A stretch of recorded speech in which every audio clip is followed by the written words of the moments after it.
बिस्मिल्लाहिर्रहमानिर्रहीम। अस्सलाम वालेकुम डियर स्टूडेंट्स व्यूवर्स, आप इकनॉमिक्स विद साजिद के साथ उम्मीद करता हूँ आप तमाम लोग खैरियत से होंगे।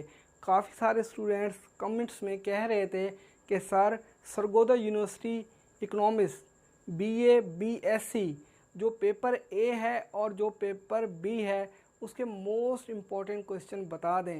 इंशाल्लाह जो मैं आप लोगों को क्वेश्चन बताऊंगा एज इट पेपर में वैसे ही आएंगे। आज हम Sargodha university BA BSc economics का जो बी पेपर है उसको डिस्कस करने वाले हैं। पहले हम पैटर्न को डिस्कस करते हैं। मैक्रो इकोनॉमिक्स, कुल्ली माशियात, इसमें से 5 क्वेश्चन आते हैं और 3 क्वेश्चन लाजमी अटैम्प्ट करने पड़ते हैं। दूसरा पार्ट है हमारे पास इकानमी ऑफ पाकिस्तान, यानी इकानमी ऑफ पाकिस्तान में से 5 क्वेश्चन आते हैं और 2 क्वेश्चन लाजमी अटैम्प्ट करने पड़ते हैं। पहले हम कुल्ली माशियात के जो मोस्ट इम्पॉर्टेंट क्वेश्चन हैं वो डिस्कस करते हैं। क्वेश्चन नंबर 1, मुस्तकिल आमदनी के नज़रिए की वजाहत करें। इस नज़रिए की वजाहत डायग्रामों की मदद से करें या डायग्राम से करें। क्वेश्चन नंबर 2, बैनुल अक़वामी तिजारत के हेक्चर ओवलिन का नज़रिया बयान करें। क्वेश्चन नंबर 3, सार्फ के निस्बती आमदनी के नज़रिए की वजाहत करें। क्वेश्चन नंबर 4, बैनुल अक़वामी तिजारत के नज़रिए के ज़रिए तकाबली मसारिफ की वजाहत करें। क्वेश्चन नंबर 5, कौमी आमदनी से क्या मुराद है। कौमी आमदनी की पैमाइश और कौमी आमदनी के मुख्तलिफ तस्वुरात की वजाहत करें। आप लोगों ने ये पहले 5 क्वेश्चन करने हैं जैसे मैंने बताया है, एज इट ऐसे क्वेश्चन करने हैं। इंशाल्लाह इस 5 क्वेश्चन में से 2 क्वेश्चन लाजमी एग्ज़ाम में आ जाएंगे। क्वेश्चन नंबर 6, ज़री पॉलिसी से क्या मुराद है। ज़री पॉलिसी के मकासद और आलात कार बयान करें। क्वेश्चन नंबर 7, ज़ारिब से क्या मुराद है। ज़ारिब की वजाहत गोशवारा और डायग्राम की मदद से करें। क्वेश्चन नंबर 8, असूल इसरार से क्या मुराद है। असूल इसरार की वजाहत गोशवारा और डायग्राम की मदद से करें। क्वेश्चन नंबर 9, सरमाया की मुख्ततम अस्तात से क्या मुराद है। सरमाया की मुख्ततम अस्तात की रोशनी में सरमायाकारी का बेहतर तयन कैसे होता है। क्वेश्चन नंबर 10, कामिल रोज़गार से क्या मुराद है या मुकम्मल रोज़गार से क्या मुराद है। क्वेश्चन नंबर 11, मजमूई तलब और मजमूई रसद की वजाहत करें।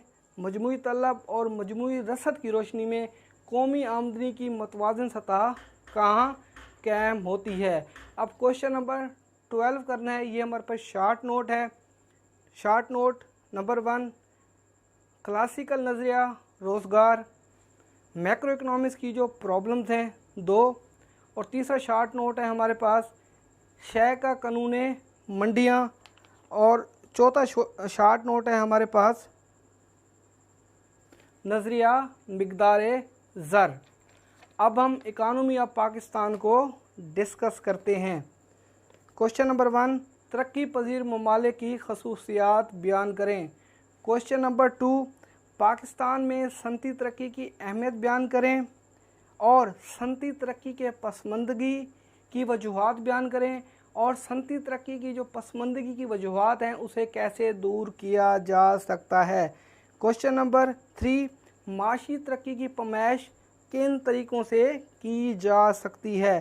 क्वेश्चन नंबर 4, पाकिस्तान में तश्कील सरमाया की अहमियत बयान करें और उसको कैसे बेहतर बनाया जा सकता है, और पाकिस्तान में पस्त सरमायाकारी की वजूहात बयान करें। क्वेश्चन नंबर 5, माशी मनसूबाबंदी से क्या मुराद है। माशी मनसूबाबंदी के मकासद या अहमियत बयान करें। क्वेश्चन नंबर 6, ज़री शोबे की अहमियत बयान करें। फ़ी एकड़ पैदावार में कमी के असबाब और फ़ी एकड़ पैदावार में जो कमी के असबाब हैं उसको कैसे दूर किया जा सकता है। ये एटलीस्ट कोई 13 से 14 क्वेश्चन है, आप लोग कर लो।